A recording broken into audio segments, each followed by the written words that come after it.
Next calculate பண்ணுறது பார்க்க போகிறோம். அதாவது அதாவது டிஃபிஷியன்சி வந்து ஸ்ட்ரெயிட் லைன் மெத்தட் இருக்கு. அதில் வந்து எப்படி யூஸ் பார்க்க போகிறோம். அதாவது equal to slash N function அப்படின்னு கொடுத்து என்ட்ரை கொடுத்துருங்க. ஃபஸ்ட்டு வந்து நான் வந்து எக்ஸாம்பிளுக்கு என்ன கொடுத்துருக்கேன்னா டேபிள்னு கொடுத்துருக்கேன். டேபிளோட காஸ்ட் பார்த்தீங்கன்னா 15,000. ஓகேங்களா?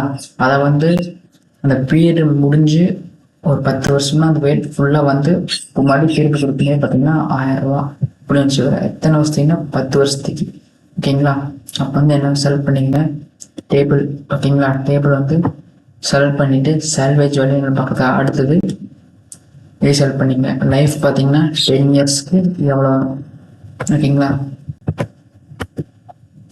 இப்போ 1400 அப்போ பார்த்தீங்கன்னா வருஷம் 1400 குறையுங்களா. ஓகேங்களா? வருஷம் 1400 வந்து டிப்ரெஷன் ரேட் ஒரு டேபிளுக்கு நடக்குது. ஓகேங்களா? அது 10 வருஷத்தையும் நான் கொடுத்துட்டேன்.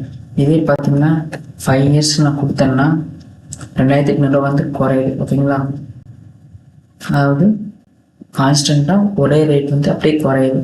புரியுதுங்களா? இதுவே depression rate straight line method. Okay.